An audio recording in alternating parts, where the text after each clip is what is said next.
Hello, नमस्कार दोस्तों। आज के इस वीडियो में हम एसएससी सीएचएसएल 2024 का अभी जो आपका एग्ज़ाम हुआ था 1 जुलाई 2024 को, उसका शिफ्ट 4 का मैथ्स का पेपर जो है आज के इस वीडियो में हम डिस्कस करेंगे, ठीक है। और ये आज हमारा प्रैक्टिस सेट 4 है। देखिए, अभी तक हम 3 सेट कंप्लीट कर चुके हैं। अब क्या होगा कि कुछ क्वेश्चंस जो है रिपीट होने लग गए हैं, कुछ कंसेप्ट जो हैं वो रिपीट होने लग गए हैं। तो जो कंसेप्ट मैंने आपको बता दिए हैं उनको दोबारा से डिस्कस नहीं किया जाएगा। जैसे कि मैंने ट्रांसवर्स कॉमन टेंजेंट का फॉर्मूला और कंसेप्ट जो है वो आपको बता दिया है, और डायरेक्ट कॉमन टेंजेंट का फॉर्मूला और कंसेप्ट जो है वो मैंने आपको बता दिया। तो अब अगर उस टाइप के प्रश्न दोबारा से बनते हैं तो डायरेक्ट फॉर्मूला लिखेंगे और वैल्यू पुट करेंगे, ठीक है। हालांकि देखिए, आपको एग्जाम में फॉर्मूला भी नहीं लिखना होता। और इसके अलावा देखिए, यहाँ पर कुछ और भी क्वेश्चंस है जो कि बार बार रिपीट हो रहे हैं, तो उनको उतना ज़्यादा डिस्कस नहीं करेंगे, क्योंकि पार्ट फर्स्ट से लेकर जो है अगर जो वीडियोस देखते आ रहे हैं कंटिन्यू, उनको वो सारी चीज़ें जो है अच्छे से समझ में आएंगी, ठीक है। नहीं तो आप डायरेक्ट किसी सेट को उठा कर देखें तो हो सकता है आपको कुछ चीज़ें जो है समझ में ना आए। अभी आगे हम क्वेश्चन करेंगे तो आपको पता चलेगा, ठीक है। तो चलिए फटाफट से स्टार्ट करते हैं आज के क्वेश्चन नंबर फर्स्ट से। अब इसमें देखिए, यदि किसी घन की भुजा जो है आपको बताई गई 3 है, तो निम्नलिखित में से जो है कौन सा विकल्प जो है उस घन के पृष्ठीय क्षेत्रफल और आयतन के बीच के अनुपात के बराबर होगा। तो आपको यहाँ पर पता है, पृष्ठीय क्षेत्रफल जो होता है घन का 6 गुना भुजा स्क्वायर होता है, और वॉल्यूम जो होता है वो भुजा क्यूब होता है। तो आप ए स्क्वायर से दोनों साइड डिवाइड करेंगे तो ये 6a आपके पास यहाँ पर 6:a बनेगा। यानी कि आप यहाँ पर a की वैल्यू जो है आप यहाँ से 3 रखेंगे, क्योंकि घन की भुजा जो है वो आपको 3 बताई गई है। तो यहाँ पर ये 2:1 जो है आपके प्रश्न का यहाँ पर सही आंसर हो जाएगा, ठीक है। अब यहाँ पर देख सकते हैं, एक कार्यालय में 12 कर्मचारी हैं और सभी कर्मचारियों की औसत आयु आपको 35.5 वर्ष बताएगी। आप इसको 35.5 वर्ष भी लिख सकते हैं, ठीक है। अब एक नया कर्मचारी कार्यालय में शामिल होता है और औसत जो है 37 वर्ष हो जाता है। तो नए शामिल हुए कर्मचारी की वर्तमान आयु आपको यहाँ पर बतानी है। तो आप यहाँ पर देख सकते हैं, एवरेज जो आपका यहाँ पर बढ़ा है, कितने से बढ़ा है? एवरेज जो आपका यहाँ पर बढ़ा है ये आपको दिखाई पड़ रहा है 1.5 ईयर से यहाँ पर एवरेज आपका बढ़ा है। तो ये जो नया कर्मचारी शामिल हो रहा है ये अपने साथ यहाँ पर 35.5 वर्ष अगर आयु लेकर आता तो एवरेज में कोई फर्क नहीं पड़ता। बट एवरेज आपका यहाँ पर देखिए 1.5 से यहाँ पर इंक्रीज हो रहा है, तो आप इसमें 1.5 ऐड कराएंगे। लेकिन यहाँ पर टोटल कर्मचारी कितने हो चुके हैं? 12 पहले थे, एक और आ चुका है, यानी कि टोटल 13 हो चुके हैं। तो 13 के आप इसमें मल्टीप्लाई करा के यानी कि इतनी आयु वो एक्स्ट्रा लेकर आ रहा है अपने साथ, ठीक है। अब यहाँ पर देखिए, 1.5 का मतलब होता है 3/2, तो 13 3 39/2 करेंगे तो 19.5 होगा, और 19.5 आप इसमें ऐड कराते हैं तो 36 और ये 19, ये 55 वर्ष आपके पास यहाँ पर आ जाएगा, और ऑप्शन नंबर फर्स्ट आपके प्रश्न का यहाँ पर सही आंसर हो जाएगा। अब इसमें देखिए, ए बी पैरेलल बताया गया, यहाँ पर डी सी के है वाले एक समलंब चतुर्भुज ए बी सी डी के विकर्ण एक दूसरे को बिंदु ओ पर प्रतिच्छेद करते हैं, और ए बी बराबर 2.5 सी डी बता दिया गया। तो त्रिभुज ए ओ बी और यहाँ पर त्रिभुज सी ओ डी के क्षेत्रफल का अनुपात जो है आपको यहाँ पर बताना है। तो देखिए, ट्रेपेजियम जो है, समलंब चतुर्भुज जो है, ये किस तरह से बनेगा? ये आपके पास यहाँ पर जो है कुछ इस तरह से यहाँ पर ये बनेगा, और इसमें जो है आपको यहाँ पर ये बताया गया ए बी और यहाँ पर ये सी और ये डी आपके पास यहाँ पर समलंब चतुर्भुज है। अब इसके विकर्ण जो है एक दूसरे को बिंदु ओ पर प्रतिच्छेद करते हैं, ये भी आपको यहाँ पर प्रश्न में बताया गया। तो यहाँ पर इसके विकर्ण हम यहाँ पर खींच लेते हैं, और ये एक दूसरे को बिंदु ओ पर एक दूसरे को प्रतिच्छेद कर रहे हैं। इसके बाद यहाँ पर आप देख सकते हैं, ये जो ट्रायंगल ए ओ बी जो बन रहा है और यहाँ पर ये सी ओ डी जो बन रहा है, इनके एरिया का आपको यहाँ पर रेशियो बताना। अगर इसका रेशियो इसका एरिया जो है वो आपके पास A1 है, और इसका एरिया अगर आपके पास A2 है, तो इन्हीं का रेशियो आपको बताना है। अब इसमें देखिए, आप करेंगे क्या, आपको यहाँ पर देखिए बताया गया ए बी जो है वो सी डी के पैरेलल है, ए बी जो है वो सी डी के पैरेलल है। तो यहाँ पर ये वाला कोण इस वाले कोण के बराबर होगा, क्योंकि एकांतर कोण अल्टरनेटिव एंगल बनेंगे, और ये वाला कोण जो है इस वाले कोण के बराबर होगा, सॉरी यहाँ पर इस वाले कोण के बराबर होगा, क्योंकि ये भी अल्टरनेटिव एंगल एकांतर कोण बनेंगे। अब आप देख सकते हैं, दोनों त्रिभुज के अंदर 2 कोण बराबर हो चुके हैं, तो हम यहाँ पर ए समरूपता कसौटी से कह सकते हैं कि ये दोनों ट्रायंगल क्या होंगे? सिमिलर होंगे, क्योंकि 2 कोण बराबर हो जाते हैं तो तीसरा कोण स्वतः ही बराबर हो जाता है। और वैसे भी आप यहाँ पर देख सकते हैं, ये जो तीसरा कोण है आपके पास, ये आपस में यहाँ पर बराबर वैसे भी हो जाएंगे, क्योंकि शीर्षाभिमुख कोण एक दूसरे के, ठीक है। अब यहाँ पर ये दोनों ट्रायंगल सिमिलर हो चुके हैं, तो यहाँ पर इनके एरिया का जो रेशियो होगा वो इनकी संगत भुजाओं के रेशियो के बराबर बनेगा। तो आप यहाँ पर देख सकते हैं, ये जो आपके पास यहाँ पर लाइन दी गई है प्रश्न में, आप इससे अगर कैलकुलेट करते ए बी का सी डी के साथ रेशियो, सी डी इधर ले आते तो यहाँ पर बराबर 2.5 बचता, 2.5 का मतलब कितना हो गया? 5/2। तो यहाँ पर आप देख सकते हैं संगत भुजाओं का अनुपात जो आपके पास बना वो 5/2 बना।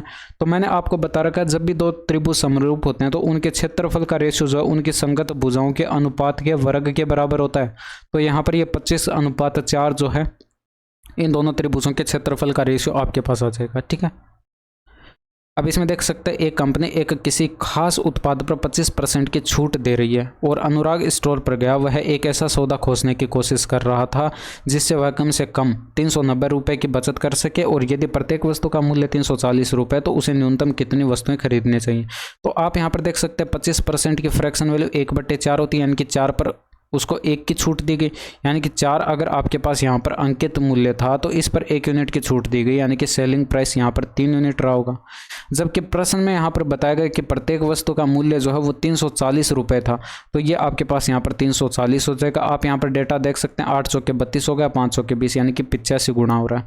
तो जो छूट दी जा रही है यहाँ पर 1 यूनिट की, वो भी आपके पास यहाँ पर कितनी हो जाएगी, यानी कि 1 यूनिट की यहाँ पर छूट दी जा रही है, तो यह भी आपके पास यहाँ पर 1 ना होकर 1 का 85 गुणा करेंगे, यानी कि 85 यूनिट के आपके पास यहाँ पर 85 रुपए की जो है यहाँ पर छूट हो जाएगी। तो आप यहाँ पर देख सकते हैं ये एक वस्तु के लिए हमने कैलकुलेट किया, एक वस्तु पर यहाँ पर 85 रुपए की छूट दी जा रही है। तो आप यहाँ पर लिख लीजिए भाई 85 रुपए का डिस्काउंट दिया जा रहा है, डिस्काउंट दिया जा रहा है एक वस्तु पर। ठीक है, तो यहाँ पर हमें टोटल डिस्काउंट यानी कि टोटल बचत कितनी करनी है, 390 की करनी है, यानी कि डिस्काउंट हमें 390 रुपये का चाहिए। तो आप यहाँ पर देख सकते हैं 390 को आप किससे गुणा कराएंगे, 1/85 से गुणा करा देंगे। तो ये आपका यहाँ पर 5 से डिवाइड होगा, ऊपर आपके पास यहाँ पर 5 7 35 हो गया, फिर 5 8 40 हो गया, बट्टे के 17 5 85 हो गया, 17 4 68 हो गया, पॉइंट लगाएंगे, उतारेंगे 0, भाई 10 बच गया। 117 छिके 102, ये अप्रोक्सीमेट आपके पास यहाँ पर जो है 4.6 आएगा।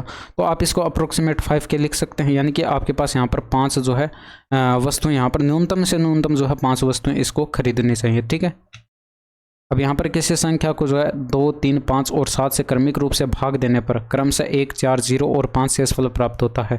तो यदि उसी संख्या को क्रमिक रूप से 7 5 3 और 2 से भाग दिया जाए तो शेषफलों का योग क्या होगा। अब देखिए जिन्होंने पार्ट 2 पढ़ा हुआ है उनको ये कंसेप्ट पता होगा। इसमें जो कंसेप्ट मैं अप्लाई करने जा रहा हूँ वो कंसेप्ट उनको अच्छे से समझ में आएगा। इसमें देखिए यहाँ पर ये जो डिविजर आपके पास यहाँ पर दे रखे हैं वो मैंने एक साइड लिखे, यहाँ पर 2 3 और यहाँ पर ये 5 हो गया और ये 7 हो गया। यहाँ पर रिमाइंडर मैं एक साइड लिखूंगा और यहाँ पर ये रिमाइंडर हो गया आपका 1 हो गया, 4 हो गया और ये 0 हो गया और इसके बाद यहाँ पर ये 5 हो गया। अब यहाँ पर जो फाइनल आपके पास यहाँ पर भागफल जो प्राप्त होता है, क्यूशिएंट जो प्राप्त होता है वो प्रश्न में बताया नहीं गया, तो उसको आप यहाँ पर क्या मान के चलेंगे, 1 मान के चलेंगे। ठीक है, तो मैंने यहाँ पर ये 1 लिख लिया। अब यहाँ पर देखिए पार्ट 2 के अंदर जो क्वेश्चन हमने बनाया था उसमें फाइनल जो है आपके पास यहाँ पर भागफल बताया गया था, कितना बताया गया था, 3 बताया गया था। अब यहाँ पर बताया नहीं गया तो उसको मैंने यहाँ पर जो है 1 से लिख लिया। ठीक है, अब ये कुछ इस तरह से हमने यहाँ पर एक टेबल बना ली। अब इसके अंदर हम क्या करेंगे, देखिए ये आप यहाँ पर 7 एकम 7 और ये 5 12 बन गया, 12 पंचे 60 और ये 0 यानी कि 60 बन गया। 60 का 3 गुणा 180 और 4 184 बन गया। 184 का 2 गुणा करें 18 दूनी का 36, ये 368 और एक 369 आपके पास बन गया। यानी कि फाइनल आपके पास यहाँ पर डिविडेंड जो आपके पास यहाँ पर आया है, यानी कि भाज्य जो आपके पास होगा वो कितना होगा, 369 होगा। तो आप यहाँ पर क्या करेंगे, जो 369 है इसी को आप यहाँ पर डिवाइड करेंगे, किन किन से, यहाँ पर आप डिवाइड करेंगे। प्रश्न में बताया गया था कि 7 से आपको यहाँ पर डिवाइड करना था, 3 से आपको डिवाइड करना था, सॉरी यहाँ पर इसके बाद 5 से डिवाइड करना था, इसके बाद 3 से डिवाइड करना था, इसके बाद 2 से डिवाइड करना था। तो यहाँ पर जो शेषफल आपके पास बनेंगे, इधर की साइड मैंने डिविजर लिखे, इधर की साइड जो रिमाइंडर आपके पास बनेंगे उनका योग आपको कैलकुलेट करके बताना है। तो आप यहाँ पर देख सकते हैं, यहाँ पर टेबल अगर हम यहाँ पर बनाएंगे तो ये आपके पास यहाँ पर कुछ इस तरह से बनेगी।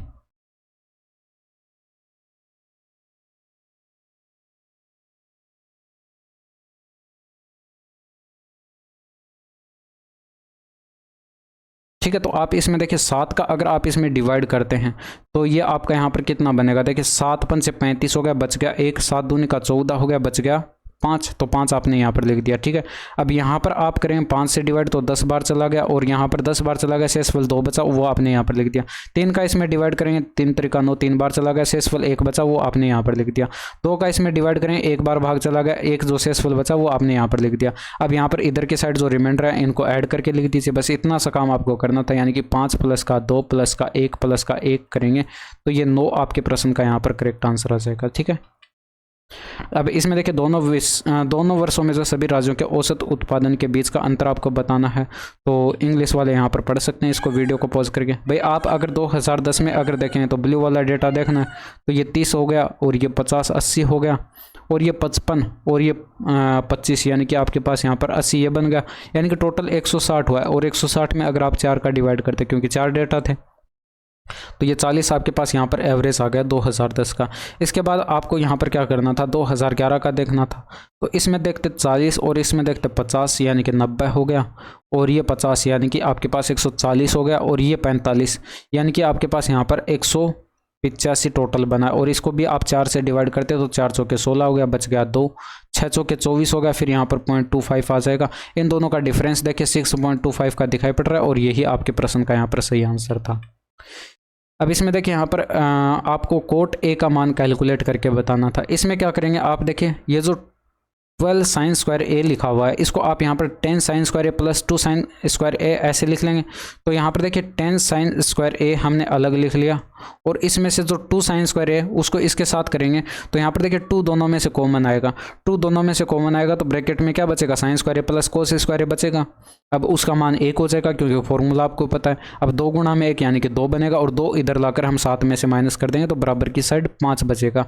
अब ये चीज़ आपको डायरेक्ट सोचनी पड़ेगी। ठीक है, अब ये साइन स्क्वायर ए बराबर आपके पास यहाँ पर 1/2 आ जाएगा, और यहाँ पर साइन ए बराबर आपके पास यहाँ पर वर्गमूल लेंगे तो ये प्लस माइनस का 1/√2 आ जाएगा। अब साइन ए बराबर अगर आप प्लस का 1/√2 लेते हैं तो ए का मान 45 डिग्री हो जाएगा, और अगर माइनस 1/√2 लेते हैं तो ये 135 डिग्री हो जाएगा, क्योंकि साइन का मान 135 डिग्री पर माइनस का 1/√2 होता है। ये कैलकुलेट कैसे करते हैं ये आपने चैप्टर अच्छे से पढ़ा, तो ये आपको पता है। ठीक है, अब वहीं पर आपको क्या करना था, कोट ए का मान बताना था।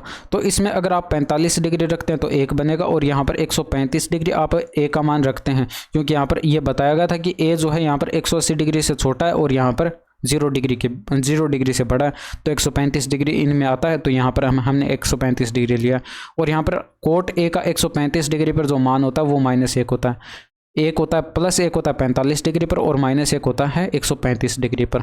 तो +-1 आपके प्रश्न का यहाँ पर सही आंसर हो गया। ठीक है, एक सेकंड, ये वाला क्वेश्चन इसमें देखें, यहाँ पर 2020 में एक शहर की जनसंख्या आपको बताई गई थी।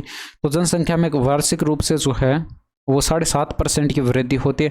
तो 2022 में शहर की जनसंख्या बतानी थी, यानी कि टोटल डिफरेंस देखिए 2 वर्ष का डिफरेंस है। अब 7.5% की फ्रैक्शन वैल्यू क्या हो जाएगी भाई, 75/1000 आप इसको लिख सकते हैं। तो 25 से डिवाइड करेंगे 3/40 आ जाएगा, यानी कि 3/40 इसकी फ्रैक्शन वैल्यू है। तो यहाँ पर 40 पर 3 का इंक्रीमेंट होगा। तो आप यहाँ पर देख सकते हैं जो 2020 के अंदर आपको जनसंख्या बताई गई थी वो 50 लाख बताई गई थी। ठीक है, तो ये 50 लाख हो गया। इसमें देखिए 40 पर 3 का इंक्रीमेंट होगा पहले वर्ष, तो आप इसका 43/40 कैलकुलेट कर लिया, फिर अगले वर्ष 43/40 फिर से कैलकुलेट कर लीजिए। ठीक है, तो कैलकुलेशन कर लीजिए, आपके पास यहाँ पर आंसर आ जाएगा। 2 0 से ये 2 0 काटती है, 4 चौके 16 होगा, 16 का आप इसमें डिवाइड करेंगे तो 16 दूनी का 32 होगा, बच गया 8, 16 दूनी का 32, 1 सेकंड, 16 3 48, ये 3 बार भी तो जा रहा है, यानी कि आपके पास यहाँ पर 2 बच गया। इसके बाद यहाँ पर 0 उतारते तो आपके पास 20 बनता, 16 एकम 16 हो गया। फिर यहाँ पर देखिए 4 बच गया और उतारते 0, 16 दूनी का 32, 8 बच गया, 16 पंचे 80 हो गया। ठीक है, तो यहाँ पर ये बनता। अब आप देखिए इनका स्क्वायर करते तो कैसे करते भाई, 3 का आपको स्क्वायर करना है, 9 हो गया। अब 4 × में 3 करते तो 4 त्रिका 12 का 2 गुना आपको करना है तो 24 हो गया, हासिल आ जाती 2। 4 का स्क्वायर करना है, 16, 16 में 2 ऐड करते तो ये आपके पास यहाँ पर 18 बनता, ये इनका स्क्वायर आ गया। ठीक है, अब आप देखिए ऊपर गुणा कराते हैं, इसमें देखिए आप यहाँ पर गुणा भी कराते तो यहाँ पर या तो देखिए 3 अंकों में से ये दोनों ऑप्शन में से कोई एक आ जाता, लास्ट के 3 अंक कैलकुलेशन करते तो आपका आंसर बन सकता था। लेकिन यहाँ पर देखिए 2 ऑप्शन में 125 और 125 सेम है, तो आप यहाँ पर 4 अंकों तक कैलकुलेशन कराएंगे। ठीक है, अब 4 अंकों तक कैलकुलेशन कराएंगे तो आपको यहाँ पर देखिए गुणा कर लेते हैं। यहाँ पर ये जो आपके पास 3125 है इसके गुणा कर लेते हैं 1849 के साथ, तो ये आपका यहाँ पर जो है 9 × 45 हो गया। फिर हासिल 4 आएगी, 9 दूनी का 18 और 4 22 का 2 हो गया। फिर हासिल 2 आएगी, 9 2 11 हो गया। फिर हासिल 1 आएगी, तो 9 3 का 27, 1 28 का 8 लिख लिया। ठीक है, 4 अंकों तक ये कैलकुलेशन हम करेंगे। तो 4 5 20 हो गया, हासिल 2 आएगी, 4 दूनी का 8 2 10 हो गया, हासिल 1 आएगी, 4 3 का 12 1 13 का 3 हो गया। ठीक है, एक सेकंड, 4 दूनी का 8 और एक ये 10 का 0, हासिल 1 आएगी, 4 और 1 5 आएगा ना, तो ये 5 लिख लिया। इसके बाद यहाँ पर 2 क्रॉस लगाते, 8 5 40 का 0 हो गया, हासिल 4 आती, 8 दूनी का 16 और 4 20 का 0 आ गया। ठीक है, अब यहाँ पर 3 क्रॉस लगाते और यहाँ पर 1 का गुणा कराते तो ये 5 हो जाता।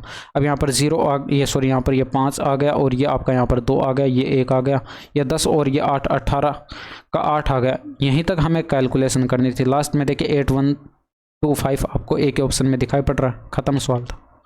इसमें देखिए 12 वर्षों के लिए एक धनराशि पर साधारण ब्याज धनराशि का 3/5वां भाग है, तो वार्षिक ब्याज दर बतानी थी। धनराशि P मान लेते, रेट ऑफ इंटरेस्ट आपको बतानी थी, टाइम यहाँ पर 12 वर्ष का बताया गया, डिवाइड करते 100 से, तो ये ब्याज आता, साधारण ब्याज आता।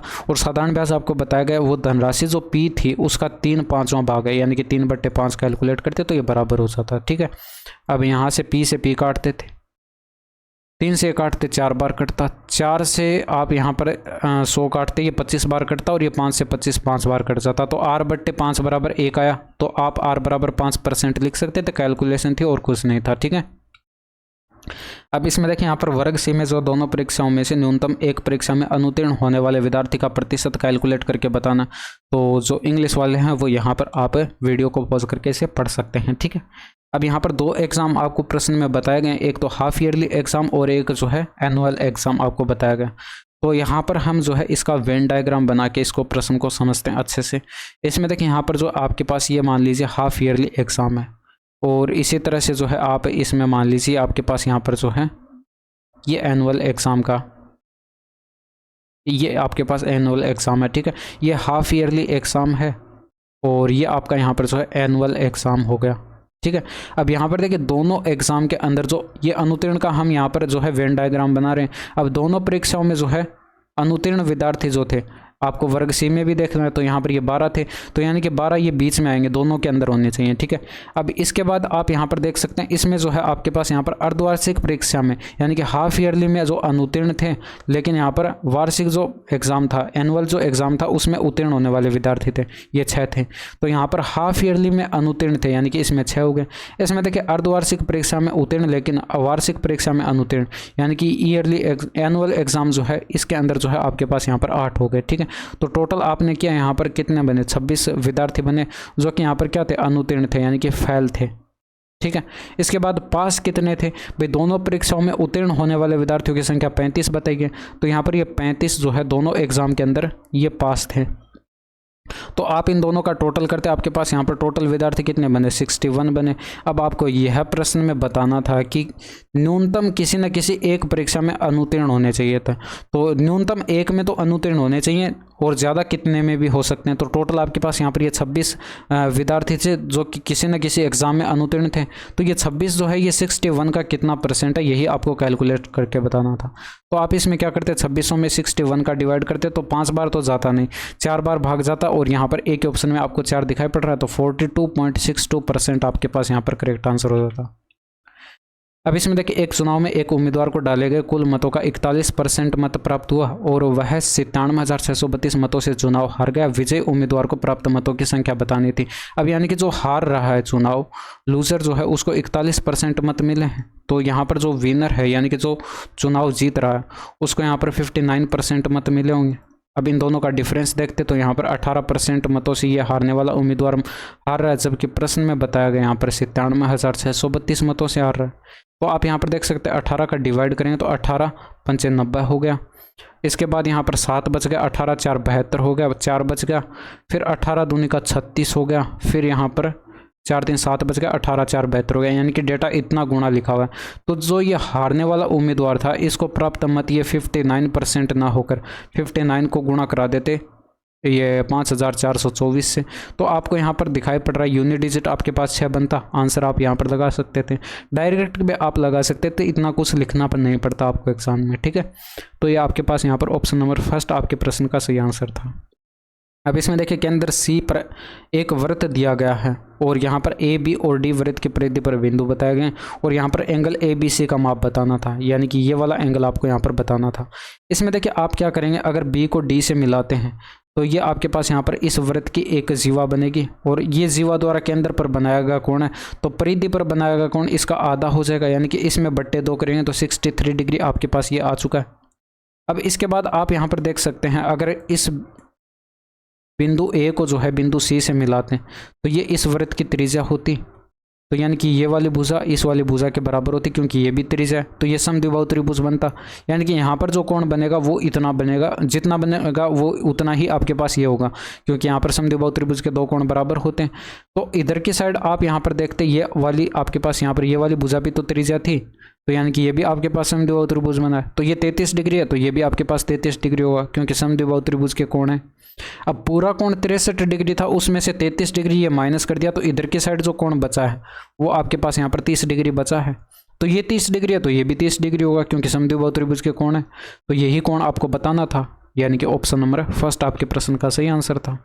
अब इसमें देखिए प्रत्येक 7 इकाई त्रिज्या वाले 2 वृत्त इस प्रकार प्रतिच्छेद करते हैं कि उभयनिष्ठ जीवा की लंबाई 7 इकाई बताई गई, तो प्रतिच्छेदन का वर्ग इकाइयों में उभयनिष्ठ क्षेत्रफल क्या होगा।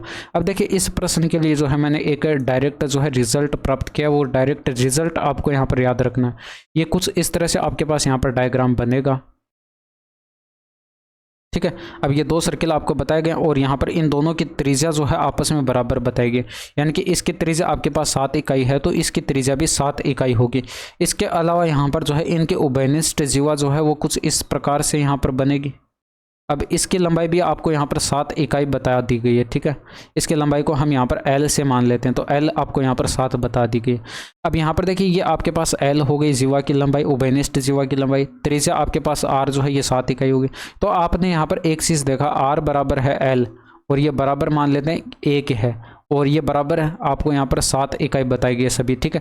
तो A बराबर हमें कितना मिल गया, 7 मिल गया।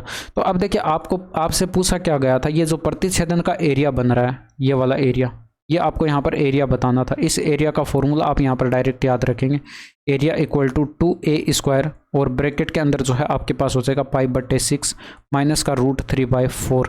ये फॉर्मूला जो है ये रिजल्ट जो है आपको यहाँ पर डायरेक्ट याद रखना है।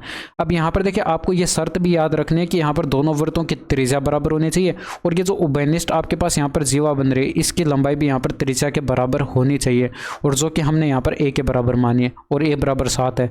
तो यहाँ पर डायरेक्ट आप वैल्यू पुट कर देंगे, a की वैल्यू 7, तो यहाँ पर a की वैल्यू आप 7 रखेंगे तो 2 × 7 का स्क्वायर यानी कि 49 बनेगा।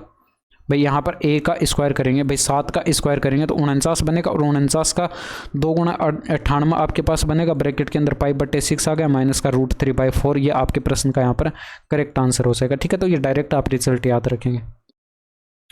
अब इसमें देखें इन वर्षों के दौरान जो A प्रकार के कारों के कुल उत्पादन और B प्रकार के कारों के कुल उत्पादन का अनुपात आपको यहाँ पर बताना था। तो जो इंग्लिश वाले हैं वो यहाँ पर इसको पढ़ सकते हैं। The ratio of the total production of type A cars to type B cars over the years is, यानी कि आपको यहाँ पर जो है दोनों का टोटल करना और उसके बाद जो है आपको यहाँ पर रेशियो कैलकुलेट कर लेना है, ठीक है। अब यहाँ पर देखिए टाइप ए का अगर आप यहाँ पर देखते हैं तो ये पिछले शिफ्ट में हमने इस टाइप का प्रश्न बनाया था, उसमें कुछ अलग पूछा गया था, इसमें कुछ अलग पूछा गया। बाकी यहाँ पर जो है ये आपका यहाँ पर क्वेश्चन सेम ही है, ठीक है। तो यहाँ पर 100 और ये 200 300 हो गया, 300 300 600 400 1000 हो गया, और ये आपके पास यहाँ पर 375 बना था, यानी कि 1375 आपके पास यहाँ पर टोटल बना था ए प्रकार की कारों का, ठीक है। इसके बाद बी प्रकार की कारों का आप यहाँ पर देखते तो ये 150 हो गया, ये 150, यानी कि आपके पास 300 हो गया, 300 200 500 हो गया, और ये 500 500 1000 हो गया, और ये 250, यानी कि टोटल 1250 आपके पास बना है, ठीक है। तो आप इन दोनों का रेशियो बनाते, 25 से डिवाइड करते, 25 5 125 बच गया 12, 25 5 125, और ये आपके पास यहाँ पर 50 आ जाता। 5 से डिवाइड करते तो 11:10 आता, और यही आपसे यहाँ पर पूछा गया था। तो ऑप्शन नंबर फर्स्ट आपके पास यहाँ पर करेक्ट आंसर था। अब इसमें देखें निम्नलिखित में से कौन सी एक समकोण त्रिभुज की भुजाएं, आसान सा प्रश्न है भाई। आप इसमें देखते हैं तो ये ट्रिपलेट किस में बनता हुआ दिखाई पड़ रहा है, इसी में दिखाई पड़ रहा है। 4 तिया 12, 4 चौके 16, 4 पंचे 20, 3 4 5 का ट्रिपलेट बनता। आसान सा प्रश्न था, आप डायरेक्ट आंसर टिक कर सकते थे। नहीं तो फिर आपको यहाँ पर देखिए पाइथागोरस थ्योरम लगाकर भी आप चेक कर सकते थे। आपको पता है सबसे बड़ी भुजा हाइपोटेनस होती है, तो यहाँ पर हाइपोटेनस का स्क्वायर बराबर होना चाहिए अन्य दो भुजाओं के स्क्वायर के योग के। तो यहाँ पर देखिए 20 का स्क्वायर अगर आप यहाँ पर करेंगे तो ये बराबर होगा 16 का स्क्वायर प्लस 12 का स्क्वायर, और ये शर्त जो है सिर्फ इसी ऑप्शन में अप्लाई हो रही है। बाकी देखिए 34 का स्क्वायर बराबर नहीं हो रहा 31 का स्क्वायर प्लस 16 के स्क्वायर के। आप यूनिट डिजिट के इसमें हेल्प ले सकते हैं, ठीक है। अब इसमें देखिए 13 का स्क्वायर बराबर नहीं हो रहा 11 का स्क्वायर प्लस 5 के स्क्वायर के, 10 का स्क्वायर बराबर नहीं हो रहा 7 का स्क्वायर प्लस 6 के स्क्वायर के। आसान सा प्रश्न था। अब इसमें देखिए कौन सा वर्ष जो है मैगजीन से प्राप्त आमदनी में सर्वाधिक परिवर्तन दर्शाता है, तो इंग्लिश वाले यहाँ पर आप इसको पढ़ सकते हैं। Which year shows the highest change in the revenue obtained from magazines, यानी कि आपको यहाँ पर मैगजीन्स का देखना था, यानी कि ग्रीन वाला डेटा आपको यहाँ पर देखना था। तो 31 से आप यहाँ पर देख सकते हैं 39 हो रहा है, यानी कि कितने का इंक्रीमेंट हो रहा है, 8 का इंक्रीमेंट हो रहा है। यहाँ से अगर आप देखते तो ये 45 यानी कि प्लस 6 का इंक्रीमेंट दिखाई पड़ा। यहाँ से देखते तो ये 50 यानी कि प्लस 5 का इंक्रीमेंट दिखाई पड़ा। तो सबसे ज़्यादा किस दौरान दिखाई पड़ा, 1990 के दौरान दिखाई पड़ा, और यही आपके प्रश्न का यहाँ पर सही आंसर था। अब इसमें देखिए 2020 में जो है सुमित की आय आपको यहाँ पर बता दी गई 21,000 थी, तो उसकी आय में जो है हर वर्ष 10% की वृद्धि होती है। तो 2022 में उसकी आय कितनी है, उसी तरह का प्रश्न बन गया। 2 वर्ष का डिफरेंस है, 10% की फ्रैक्शन वैल्यू 1/10 यानी कि 10 पर 1 का इंक्रीमेंट हुआ होगा। तो यहाँ पर ये 21,000 थी और यहाँ पर गुणा कर देंगे 11/10 और फिर यहाँ पर 11/10। अब ये तो आसान सा है भाई, 2 0 से 2 0 कट गए। ऊपर देखिए लास्ट में 0 बनेगा और यहाँ पर दाई का अंक जो है वो आपके पास बनाएगा, तो लास्ट में 1 0 एक ऑप्शन में दिखाई पड़ रहा है। खत्म सवाल था। इसमें देखिए एक लुटेरा 5 PM पर एक आदमी का बैग चुराकर 10 किलोमीटर पर आवर की चाल से दौड़ना शुरू करता है। तो एक पुलिसकर्मी को 5:12 PM पर लुटेरे के बारे में सूचित किया जाता है और 15 किलोमीटर पर आवर की चाल से साइकिल पर चोर का पीछा करता है। तो किस समय पुलिसकर्मी लुटेरे को पकड़ेगा। आप यहाँ पर देख सकते हैं पुलिसकर्मी को जब तक यहाँ पर सूचित किया कितना टाइम लग चुका है, 12 मिनट का टाइम लग चुका है। तो यहाँ पर जो चोर है वो आपके पास यहाँ पर कितनी डिस्टेंस कवर कर चुका होगा, वो 10 की स्पीड से यहाँ पर दौड़ रहा था। तो 10 की स्पीड से दौड़ रहा था 12 मिनट के अंदर। ये किलोमीटर पर आवर में थे तो आप इसको घंटे में कन्वर्ट करेंगे समय को, तो बट्टे में 60 करेंगे, यानी कि यहाँ पर ये आपको दिखाई पड़ेगा 2 किलोमीटर आपके पास यहाँ पर 2 किलोमीटर जो है आपके पास यहाँ पर दोनों के बीच की डिस्टेंस हो जाएगी। अब क्योंकि चोर जो है 2 किलोमीटर भाग चुका होगा। अब यहाँ पर देखिए आपके पास ये पुलिस यहाँ पर है मान लेते हैं और ये चोर मान लेते हैं यहाँ पर है।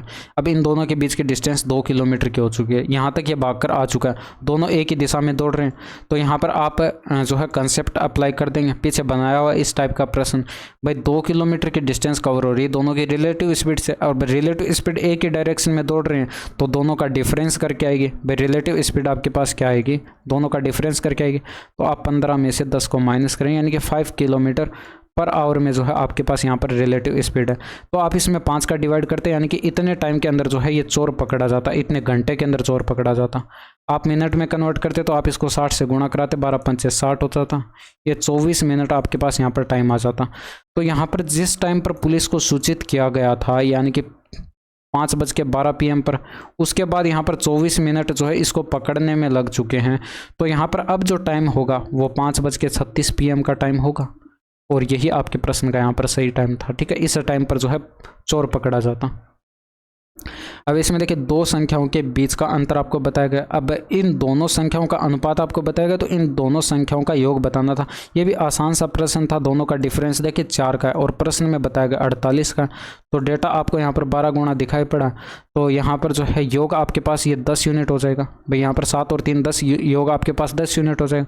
तो ये भी 10 ना होकर 12 गुणा होगा, तो ये 120 हो जाएगा। आप दिमाग के अंदर कैलकुलेशन करके आंसर टिक कर सकते थे। इसमें देखिए 40 वस्तुओं का विक्रय मूल्य बताया गया, 50 वस्तुओं के क्रय मूल्य के बराबर है। तो लाभ प्रतिशत आपको बताना था। तो आप क्या करेंगे, एक साइड कॉस्ट प्राइस लिखा और एक साइड सेलिंग प्राइस लिखा।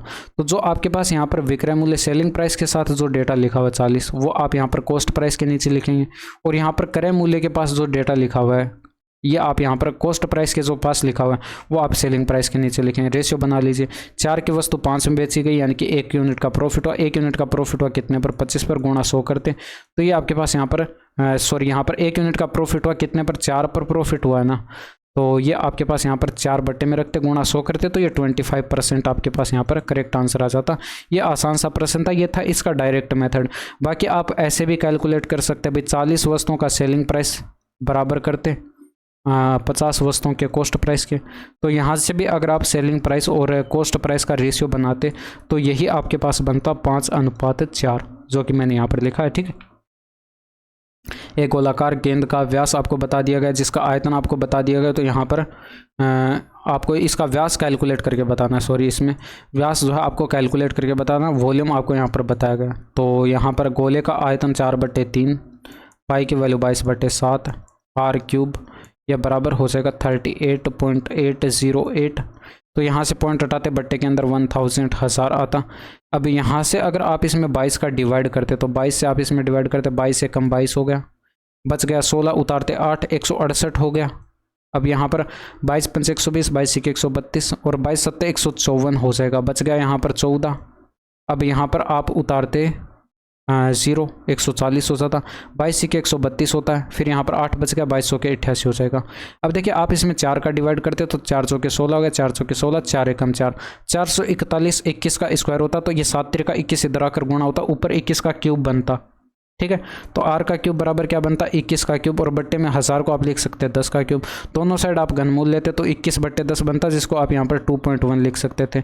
डायमीटर व्यास आपको पता है त्रिज्या का 2 गुना होता, तो 2.1 का आप यहाँ पर 2 गुना करते तो 4.2 आपके पास यहाँ पर सेंटीमीटर में करेक्ट आंसर आ जाता है। ठीक है, अब इसमें देखिए यहाँ पर गोले का पृष्ठीय क्षेत्रफल आपको यहाँ पर बताया गया, तो इसका वॉल्यूम आपको बताना। गोले का पृष्ठीय क्षेत्रफल 4πr²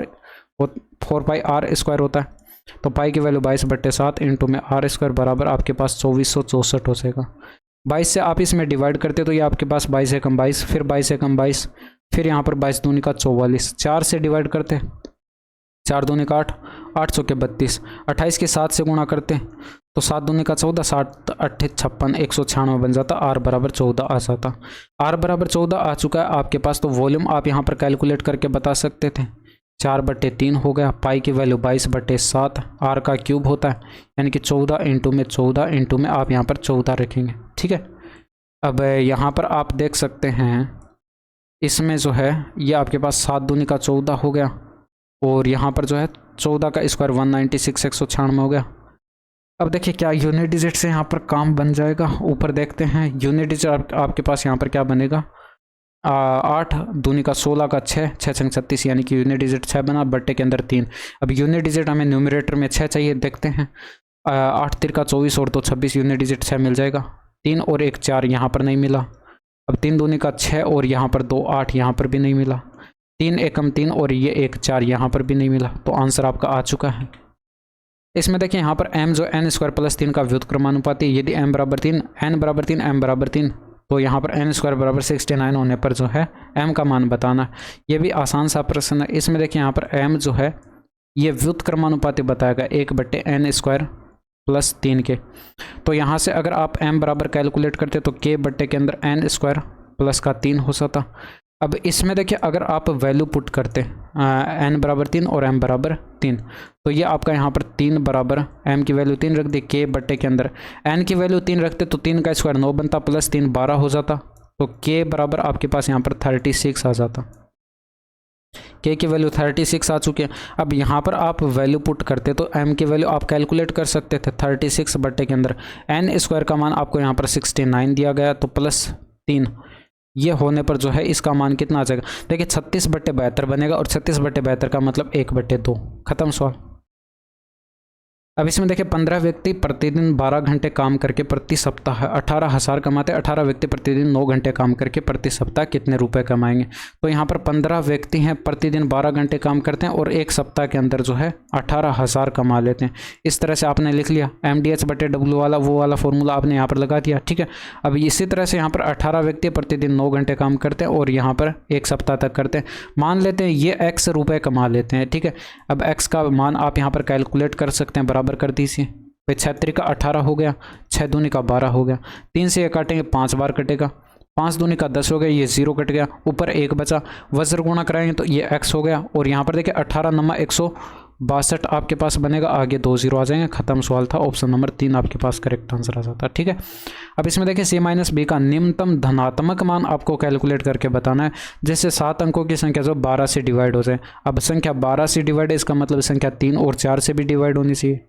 अब संख्या 3 और 4 से डिवाइड है, अब देखिए 4 से डिवाइड है, इसका मतलब लास्ट के 2 अंक जो है ये 4 से डिवाइड होने चाहिए, यानी कि 9 और सी अगर आप इसको 4 से डिवाइड करेंगे तो सी के पॉसिबल मान क्या हो जाएंगे आपके पास। यहाँ पर देखिए 0 रखेंगे तो 90 4 से डिवाइड नहीं होगा, 2 रखेंगे तो 4 से डिवाइड हो जाएगा, 1 रखेंगे तो भी नहीं होगा।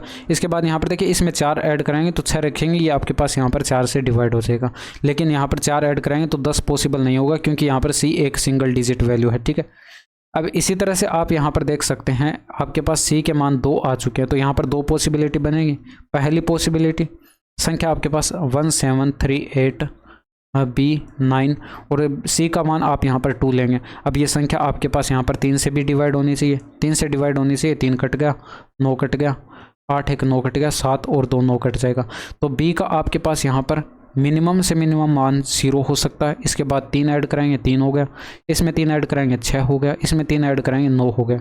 ये बी के पॉसिबल मान आ चुके हैं। ठीक है, अब आपने यहाँ पर देखिए सी को तो 2 पर आपने फिक्स कर रखा है, तो आपको यहाँ पर क्या करना था भाई, सी का देखिए धनात्मक निम्नतम धनात्मक मान चाहिए था, इसका मतलब सी को यहाँ पर बी से बड़ा रखना पड़ेगा, तभी आपके पास धनात्मक मान आएगा।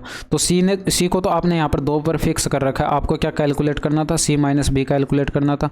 सी को आपने 2 पर फिक्स कर रखा है, बी ने आप यहाँ पर देखिए 0 रखेंगे, भाई आपके पास सी से छोटा होना चाहिए, तो आप यहाँ पर 0 रखेंगे, डिफरेंस 2 आएगा। 3 नहीं रख सकते क्योंकि यहाँ पर सी से बड़ा मान हो जाएगा बी का। ठीक है, तो एक तो आपके पास यहाँ पर 2 मान आया। इसके बाद आप यहाँ पर देखते हैं दूसरी पॉसिबिलिटी आपके पास यहाँ पर सी का मान 6 ले सकते थे, तो 1738 B9 और ये 6 हो जाता। अब आप यहाँ पर देख सकते हैं ये संख्या भी आपके पास यहाँ पर 3 से डिवाइड होनी चाहिए। अब 3 से डिवाइड करते 6 कट जाता, 9 कट जाता, ये 3 कट जाता, 8 1 9 कट जाता। ठीक है, अब यहाँ पर ये जो 7 बचा है प्लस का बी, ये 3 से डिवाइड होना चाहिए। अब ये 3 से डिवाइड हो, इसके लिए बी का मान आप यहाँ पर 2 रख सकते हैं, 2 में 3 ऐड कराएंगे तो यहाँ पर 5 रख सकते हैं, ये 8 रख सकते हैं। ठीक है, ये इसके बी के पॉसिबल मान हो जाएंगे दूसरे केस के अंदर। अब इसमें देखिए अगर आप यहाँ पर सी माइनस बी कैलकुलेट करते तो सी को तो आपने यहाँ पर 6 पर फिक्स कर रखा है, तो यहाँ पर 6 रखते और माइनस के अंदर यहाँ पर बी का देखिए सी से मान छोटा होना चाहिए, तो 2 आप माइनस करते तो आपके पास यहाँ पर डिफरेंस क्या आता, डिफरेंस आपके पास यहाँ पर 4 का आता। 4 ऑप्शन में है, लेकिन आंसर ये नहीं होगा, क्योंकि आप यहाँ पर देखिए सबसे छोटा धनात्मक मान चाहिए था। तो सी को आप यहाँ पर देखिए 6 पर फिक्स कर रखा है, सी को 6 पर फिक्स कर रखा है, इसमें से माइनस आप यहाँ पर करते 5, क्योंकि यहाँ पर ये भी तो छोटा है 6 से, तो आप इसमें से 5 करते तो 1 का डिफरेंस आता। इसके बाद 6 में से 8 माइनस नहीं करते क्योंकि बी का मान बड़ा हो जाता। तो यहाँ पर सबसे निम्नतम मान आपके पास यहाँ पर क्या देखने को मिला, 1 देखने को मिला, और यही आपके पास यहाँ पर करेक्ट आंसर हो जाएगा। ठीक है, बाकी यहाँ पर ये पॉसिबिलिटी नहीं होगी और ये पॉसिबिलिटी आपके पास नहीं होगी। यहाँ पर सी का मान 6 होगा और बी का मान 5 होगा, तो ऑप्शन नंबर 3 आपके प्रश्न का सही आंसर था। ठीक है, तो ये थे आपके पूरे 25 प्रश्न, और यहाँ तक की वीडियो कैसी लगी कमेंट करके ज़रूर बताएगा। बाकी मिलते हैं आपसे नेक्स्ट वीडियो में। That's all for today. Thank you, धन्यवाद, बाय बाय, टेक केयर।